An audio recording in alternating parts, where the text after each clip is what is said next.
एक राज्य में एक राजा राज करता था। राजा को कोई बात की कमी नहीं थी। राजा सुखी थी और राजा की प्रजा बहुत सुखी था। बहुत दूर दूर तक उसका नाम फैला हुआ था और दानवीर था, दानशूर था। अपने प्रजा का ख्याल बहुत था उसको।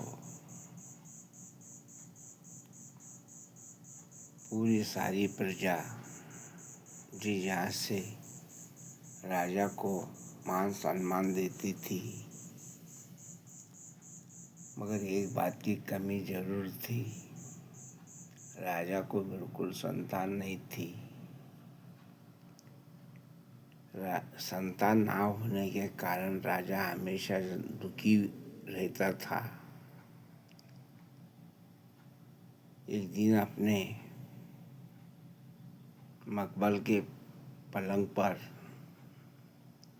बड़ा खामोश नजर आया। तब जाकर उसकी पत्नी ने देखा और पति से पूछने लगी, क्यों स्वामी जी, इतने बड़े नगरी के महान राजा, हमेशा मुस्कुराने वाले,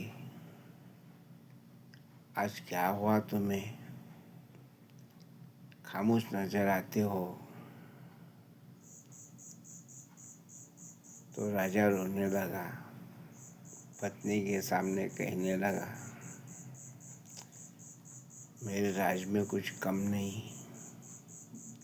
धन दौलत से लेकर सिपाही तक और प्रजा तक बहुत सुखी है, मगर मेरे तकदीर में संतान ना होने के कारण मुझे दुख आ रहा है और दुख भी महसूस हो रहा है। मैं जहाँ तक हूँ, मेरे जाने के बाद मेरे प्रजा का क्या होगा? और इस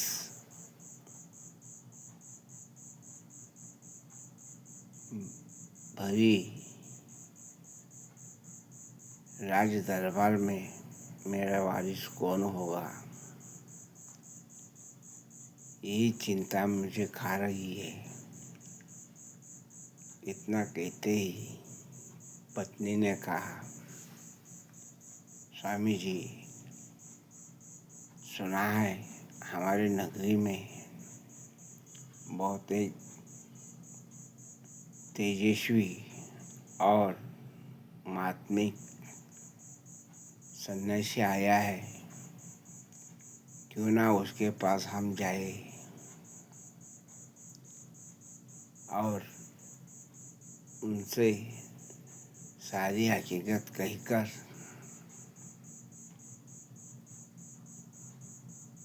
उनके आशीर्वाद से हम संतान पा सकते हैं। पत्नी की बात मानते ही सुबह राजा और रानी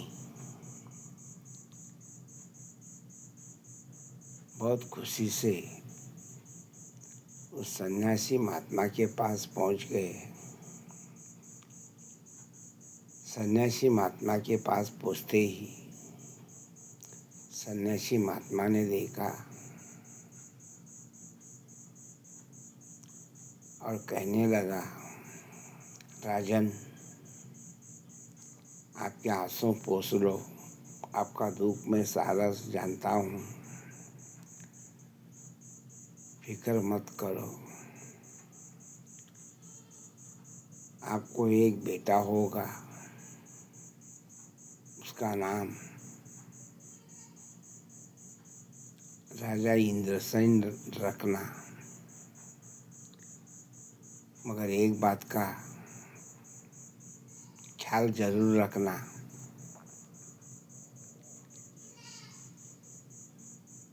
बेटा जो होगा 12 साल तक चांद और सूरज का मुंह वो देख ना पाए और देखना नहीं। अगर अचानक भी चांद सूरज का मुंह उसने देख लिया तुम्हारे बेटे ने, तो उसको मृत्यु का सामना करना पड़ेगा। ये कहते ही राजन कहने लगा, महाराज, आपको मैं वचन देता हूँ, 12 साल तक चांद और सूरज का मुंह तक देखने नहीं दूंगा। बहुत हिफाजत से संभालूंगा। बस आपका आशीर्वाद प्रदान हो। ये कहने पर सन्यासी ने आशीर्वाद दिया। वहाँ से निकल आए। जैसा सन्यासी बाबा ने कहा था वैसा ही उनको एक सुपुत्र हुआ। गांव में और नगरी में चर्चा हुई, डंका बजा। सारी नगरी को न्योता दे दिया। खाना पाना, खान पान, हर चीज़ से नागरिक में सजाया गया और बड़े धूमधाम से नामकरण हो गया।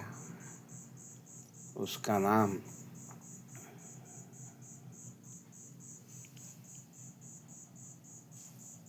इंद्रसेन रख दिया। कुछ दिनों के बाद राजा ने अपने महल के अंदर एक बड़ा गुफा बनाया।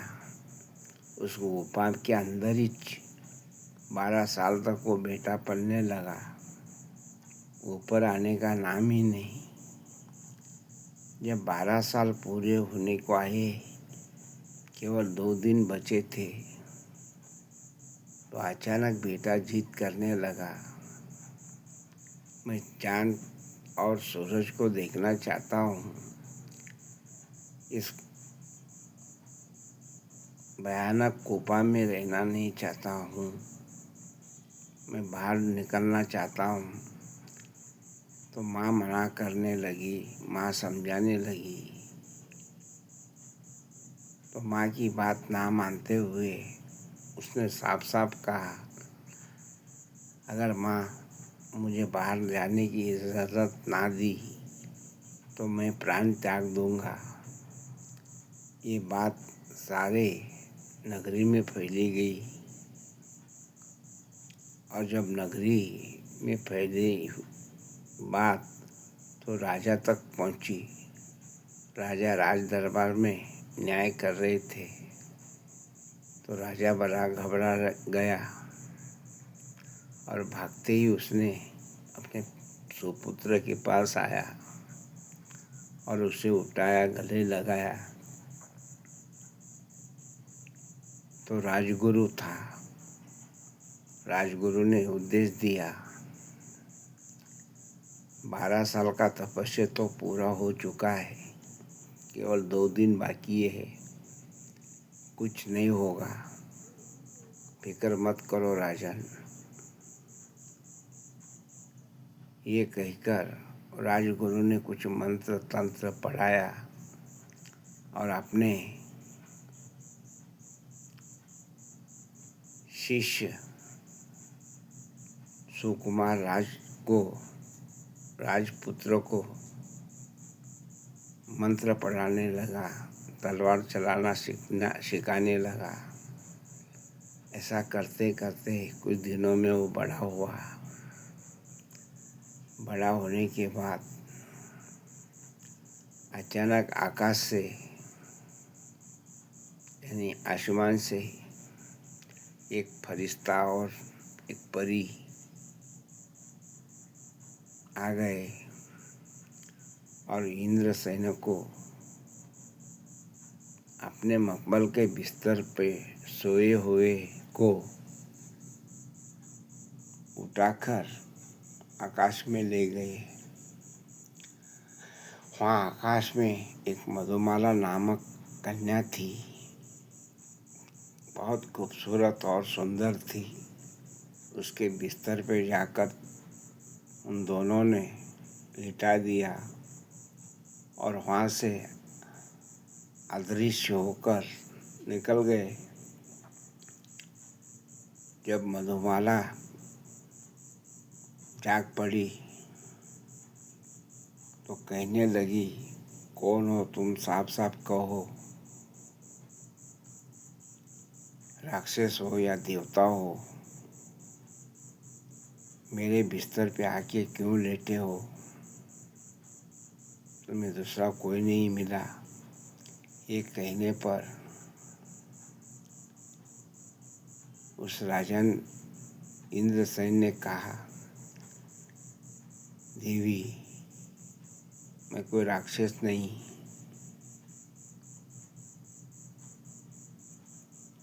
या कोई देवता नहीं, केवल मानव हूँ। यहाँ से दूर नगरी में एक राज्य है, उस राज्य में राज करने वाले राजा का सुपुत्र हूँ। मेरा नाम इंद्रसेन है। ये कहते ही वो मोहित हो गई और कहने लगी, ये बात है तो मेरा पति बनोगे आप, मैं तुमसे शादी करना चाहती हूँ। ये कहकर उनकी शादी बन गई। विवाह होने के बाद फिर उस फरिश्ते और परी ने दोनों में दरार डाली।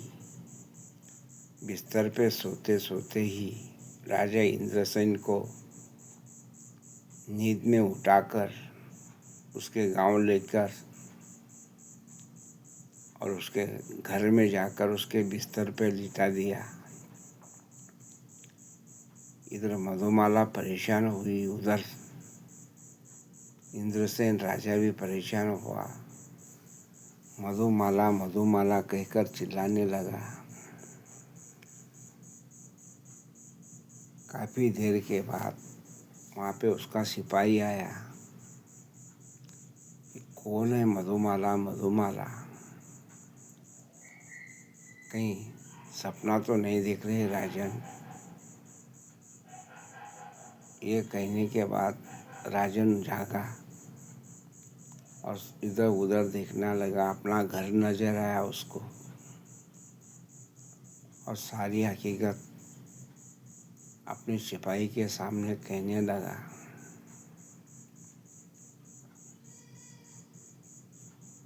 तो अचानक उसकी राजन की तबीयत खराब हो गई।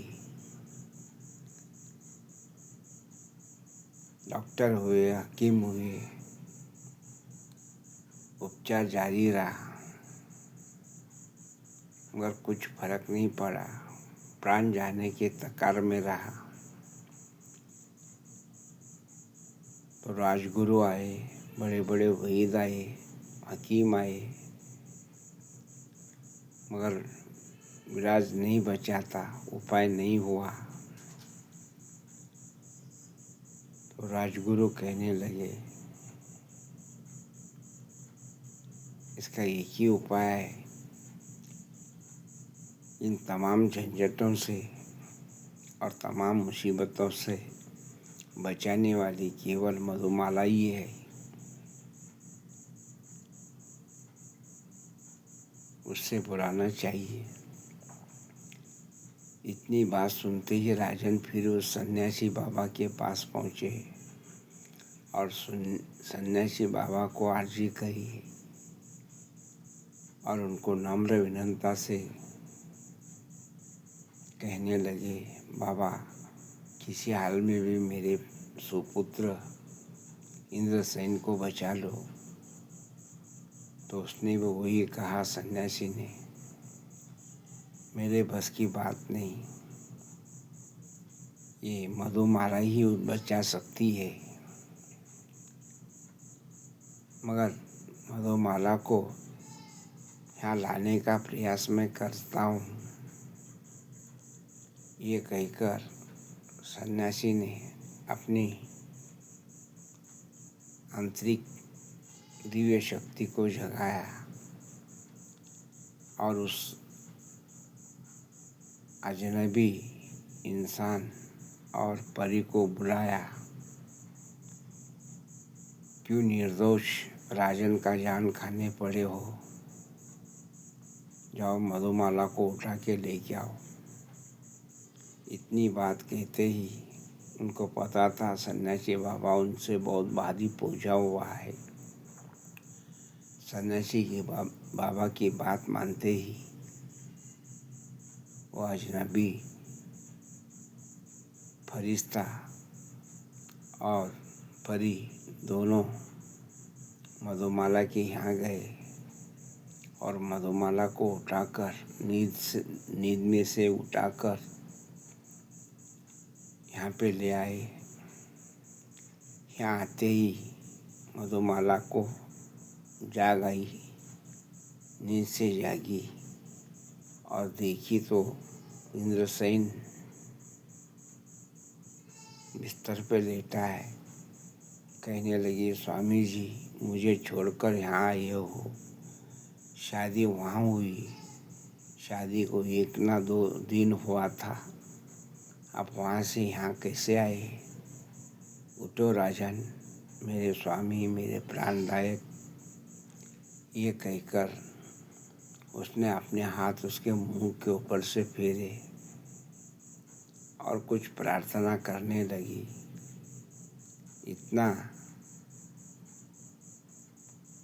कहते ही इंद्रसेन जाग पड़ा और प्राण आई और अपने गले लगाकर मधुमाला को प्यार से देखने लगा और सारी पब्लिक भिन्न हुई, एक दूसरे का मुंह तकने लगी। कोई पुराने जन्म का संजोग होने से इस जन्म में वैसा रिश्ता मिलता है। मधुमाला की वजह से राजा इंद्रसेन की प्राण बच गई थी। मेरे दोस्तों, कहानी अच्छी लगी तो शेयर अवश्य करो। धन्यवाद।